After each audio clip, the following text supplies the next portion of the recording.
So CT, we're in beautiful Palo Alto. I just went and picked you up from the VA hospital, had lunch, good experience. We're outside just hanging out.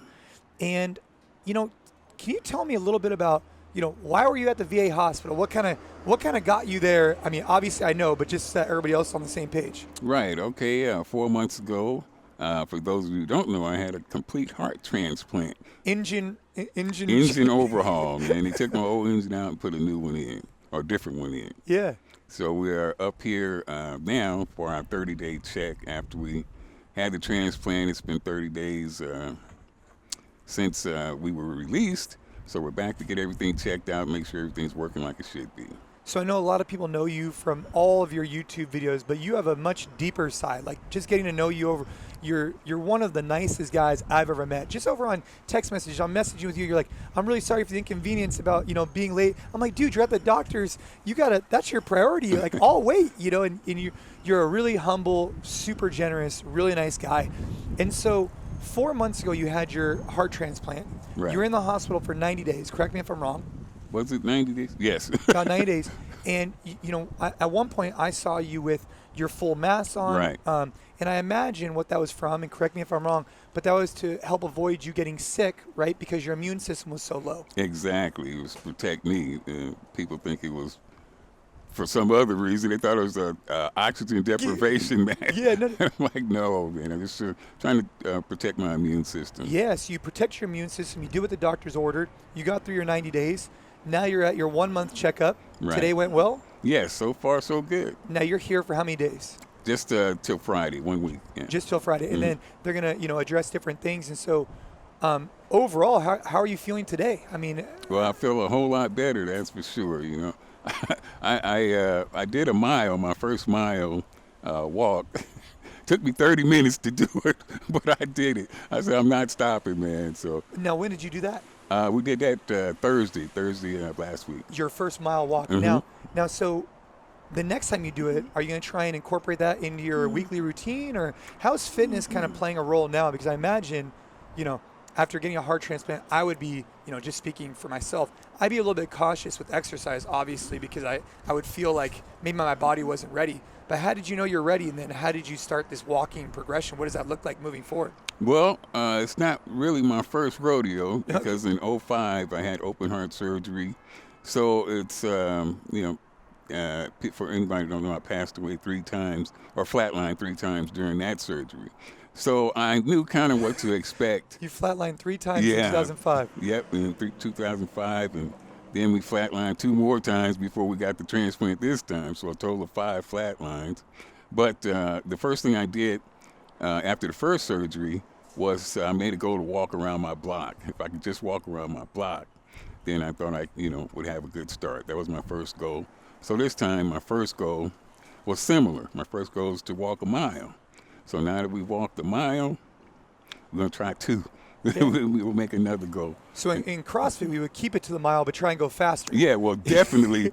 We definitely got to do it in under 30 minutes. Yeah. 30 minutes is quite a while to walk a mile. So we're going to try to, definitely try to get that a little. I mean, I got to tell you, as a guy who's inspired me over the years, from your motivation in the gym to, having, your heart failure, so you've flatlined 5 times. Yes. You're 3 years in a row, if I'm not mistaken, curl champion of the world. Yes. Right? Was it also a bench press record? Yes, 3 years in a row, bench press world champion. So you were really into the powerlifting scene, right? Mm-hmm. You have your gym down south in Signal Hill, right? Mm-hmm. And so that gym's still going on. Still going on. And your kids, you and I were talking about it, and I'd love to hear more about, I want to hear more about 2 things. One is, how has flatline changed your life? Mm-hmm. And the second thing I want to talk about is, or maybe before that, you have 7 children. Yes. And they're all kind of related in the business in some way, shape, or form. Definitely. So what does that look like? Like, how does that, what does the CT Fletcher, what does a typical day look like? What does it look like at Iron Addicts down south? What's happening with, 7 kids involved? And what does that look like? I mean, I have no idea. Well, Iron Addicts is known for being hardcore. I say we're the hardest core gym on the motherfucking planet. That's what I describe it. And I'm sure some would, disagree, and they have their opinions. Yeah. Of course, I'm kind of partial. Of course. So we keep it really old school. And we have some equipment that's in there that has a lot of electrical tape wrapped around Yeah. it. And my daughter's always on my butt, hey, we need to change these pads and do something. And I'm like, no, I like it just the way it is. Yeah. Because that's what I grew up with. That's right. Jason. You know, that's the kind of gym Kind of I like grew rugged up mentality, in. Yes, right? hardcore. I mean, and I want Iron Addicts to be a throwback because I consider myself a throwback. You know, I do a lot of old school stuff. And I'm an old motherfucker. I mean, I'll be 60 my next birthday. So that's my mentality. And so the kids are in there as part of the business. How's that family dynamic? I mean, do you guys see each other on a regular basis, or? Yes, every day. And we have some that work in the gym itself, and we have some that run the T-shirt business. You know, the shipping. Our supplements are going to start back up. We have the kids will be doing the supplement. Everything. The kids do it all. They all do it. You know, I don't really have too hard of a job. Just get on there and talk shit. But the kids do everything, and Beatrice, she does everything that they don't do. I could tell. You know, so this is the first time I've met your wife, and when I first rolled up to the VA hospital today, you know, you're holding each other's hands, you're opening, you know, just the level of respect and care that you guys show each other is really, it's something, I mean, you guys probably even notice it. It's just probably what you guys do. But I think it's cool for me to see. You know, I met my wife at a very young age, and, you know, I respect her a lot. We've had a great relationship, but just watching you guys, the way you guys interact, especially after all your life experiences, I imagine your relationship's gotten even closer over the last 5-10 years. Yeah. I mean, because she's had to take care of me like I'm a toddler, man. So she's seen the Superman in Compton at his weakest and most vulnerable and, you know, ugliest and most down, and she stuck with me. So you can't beat that, dude. I love that. And so when you're at the gym down in Signal Hill and you have the family around, do you guys get together like at night? I mean, are you guys all in the same house too? I mean, can you guys see each other a lot? No, we're definitely not in the same house. Our one granddaughter stays with us, and one great-granddaughter stays with us. Wow. So you have a great-granddaughter. Oh, yeah. We got one great-grand and 15 grandchildren. What, 15 grandchildren? 15 grandchildren. And you're still crushing it. Still crushing it. So now you flatlined 5 times. Yes. You got the family in the business. You're obviously have the T-shirt business. I know you brought up briefly about your protein. Now, for a while, it was going great, and then you had to kind of shift a little bit. Yeah. But now you're looking to bring it back. Right. When can people expect your supplement line to come back? Black Friday. This Black Friday, we'll be back on the market. So stay tuned. Black Friday in November, obviously. Yes. Iron Addicts brand. Be back. I love it. Now, talk to me about how flatlining has changed your life, because, you know, obviously most recently you had a heart transplant. That's a really big deal. Yeah. Kind of. But before that, you had even flatlined. And so, you know, when did you feel a difference between the first time you went through this experience and the second time you went through this experience? Or were they kind of, or not really? Like, did either one of them kind of shake you to your core, kind of teach you something new that you didn't think would happen? The first time, I tell people that my past has prepared me for my present. Yep. Not my future, my present. So going through that in 2005 prepared me a lot for what happened in 2017 and 18. And that's funny you mentioned that. So when Ava got sick, one of the things that I had tested our success through her diagnosis with is that I had competed so much I learned to overcome adversity and challenges. Now in a totally separate realm, right? When you went through this experience in 2005, right? It taught you to be resilient, to overcome, to find faith. I know, so if I know you and I were talking about finding faith in a higher being and just knowing it's part of the plan. Right. And so I imagine that gave you a sense of calmness kind of leading into this, because the heart transplant, it wasn't like that happened overnight. That was something that built up over time. Right. So you knew it was coming. Well, not really. I thought the 05 with the changing of the valve was going to be, I was going to have that metal valve in my chest ticking until I died. Right. Yeah, I thought that was permanent. I thought that was a permanent fix. I did not expect to have to be cracked open again.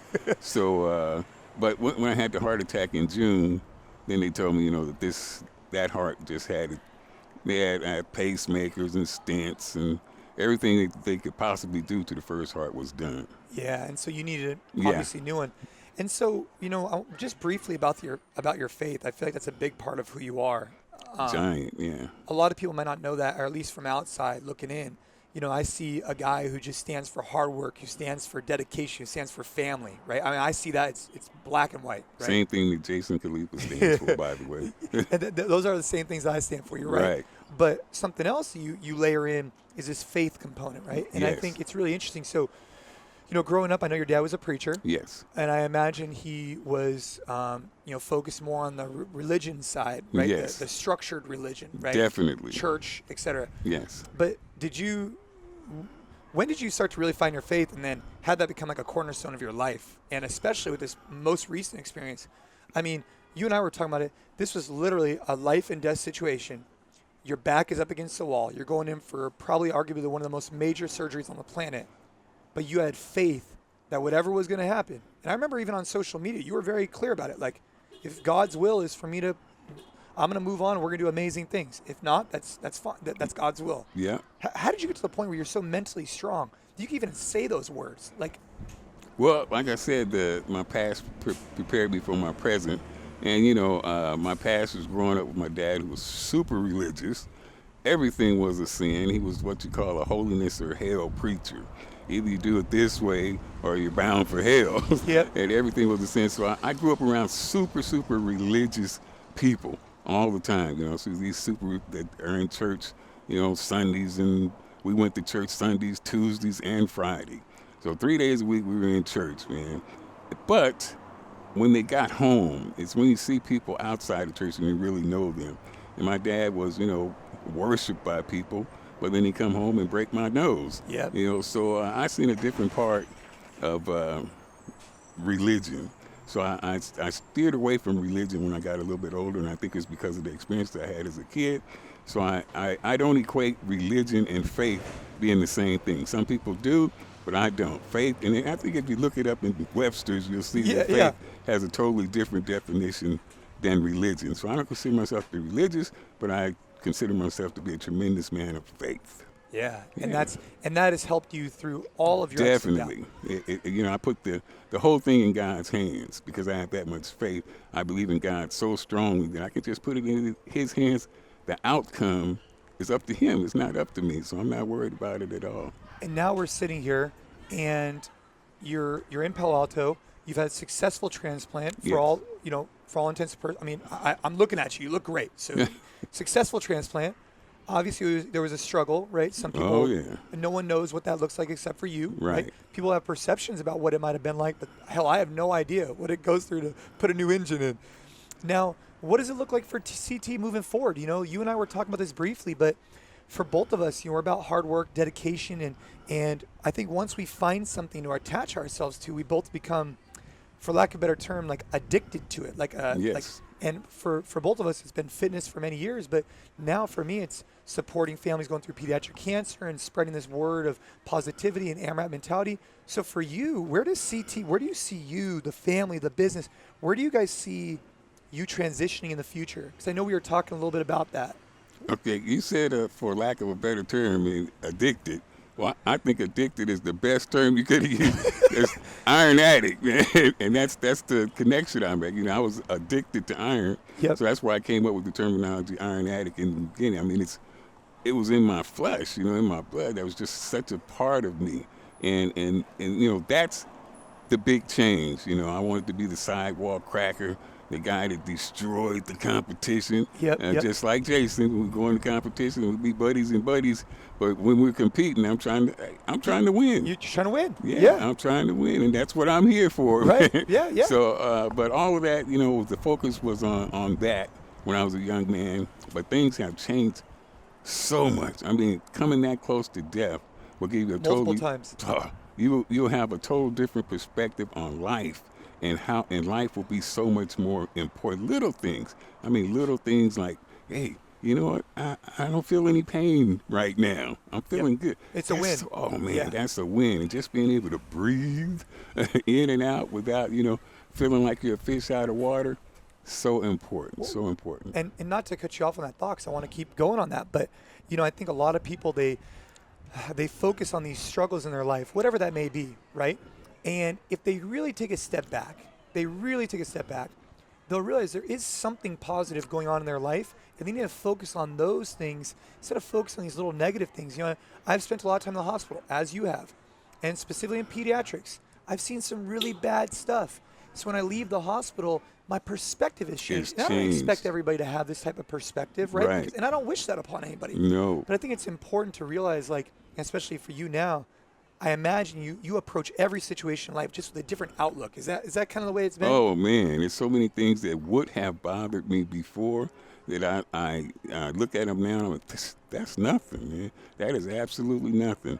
And like we were talking about earlier, what's so infinitely important to me now is I told you people come up to you, they'll say, "Oh, Jason, Khalipa, you're a god, you're the king, you know, and I just worship you." That, you know, I do not want that. I don't want that. You know, when I pass away, I would like people. You know, I was lucky enough to travel all over the world, and I would like the people from all over the world to be able to say that he was one of us. I don't want to be a god. I don't want to be no king. I don't want to be none of that. If they just remember me as being one of the people, you know, the guy that, and then to have one of those people come up to you, Jason, and say, "Hey, Jason, you changed my life." Yeah. We were talking about that earlier. That is so important. It's powerful. And so, you know, given all your life stories, which are more unique than most, right? You've gone through competition, you've had multiple children, you've gone through so many different things. What do you think someone could learn, assuming they can't go through your situation, and we probably hope they don't, right? What's a few things that are kind of like cornerstones that people could work on to shift their mindset, in your opinion? Like, well, they should focus on first of all, not putting things off. You know, people they talk about, well, you know, I want to get started tomorrow. I learned big time that tomorrow's not promised to us, and that's just not a clever saying. It's for real. I'm sitting there talking to my wife 1 minute, Jason, and the next minute I'm flatlined. I'm dead, man. If it wasn't for the defibrillator that was implanted in my chest, we wouldn't be talking right now. So life is not a guarantee. It's something to be appreciated, but it's not guaranteed. So don't sit around waiting on your ass. Get up and do something. Yeah, if you want to accomplish something, go out there and do it. Gotta get up and do something. That's a big takeaway for me. And so for you, you know, out of the flatlining and through this different perspective that you've developed, moving forward, I know that you said that the process to getting a new heart was not the easiest thing in the world. No. Obviously. And I imagine there's a high demand.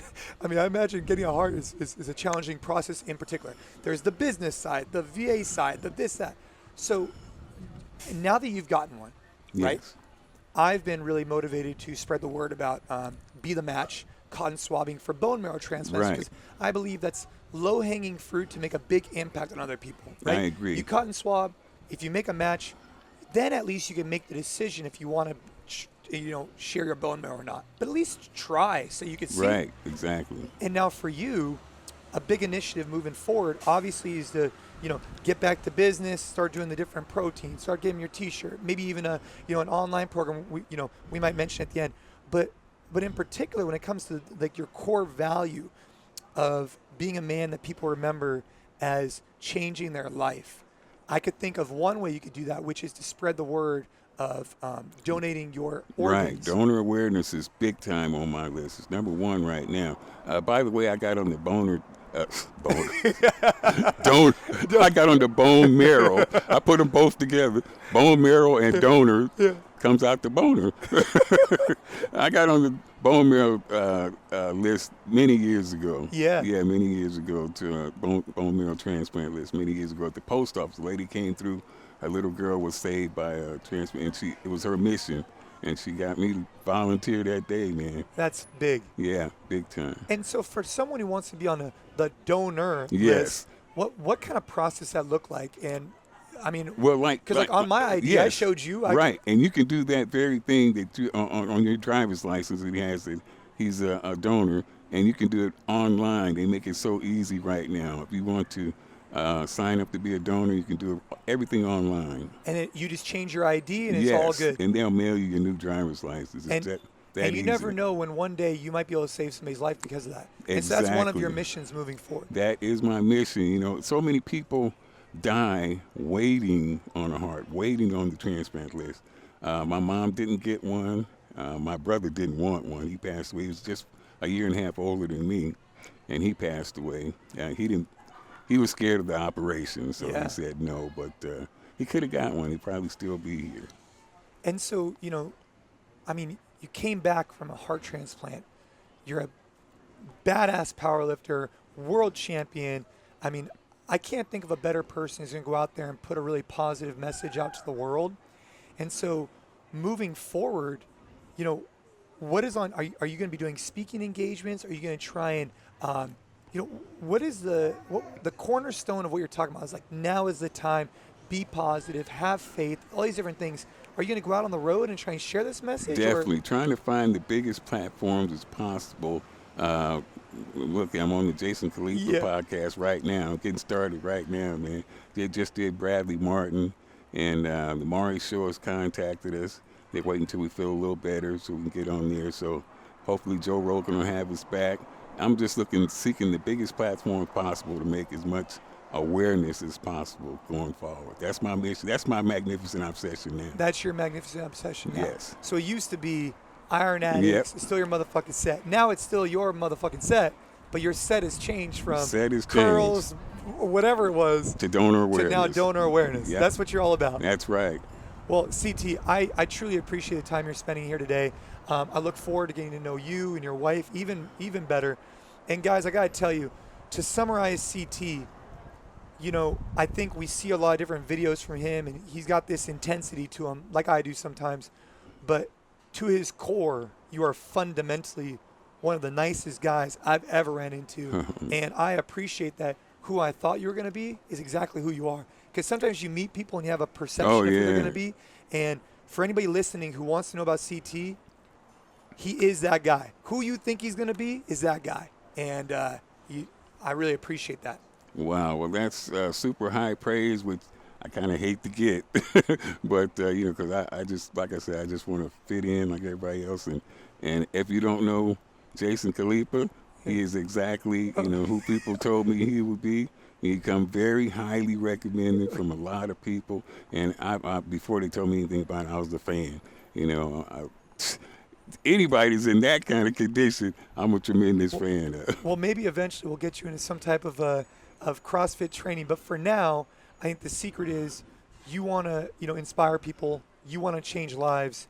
I want to inspire people. I want to impact people. I think that's what we're here for. And I think our experiences lead us to just have more openness and more awareness on what people are going through. And so thank you again, CT. And guys, I hope you guys enjoyed the show. Stay tuned for our next episode, AMRAP Mentality. And where can they find you, CT? Where can people find CT Fletcher? CTFletcher.com. Yeah. But AMRAP, and I have a different. Oh yeah, what's your AMRAP? We were talking my about that. AMRAP. It's just almost the same thing, but it's I have a different way of putting it, and it's you know, until you can't do no motherfucking more. And that's my AMRAP version, my version of AMRAP. We might change the name of the AMRAP Mentality podcast to "Till You Can't Do No Fucking More" podcast. Hey, thank you very much for having me, Jason. Yeah, I really appreciate it. Thank you. Thank you.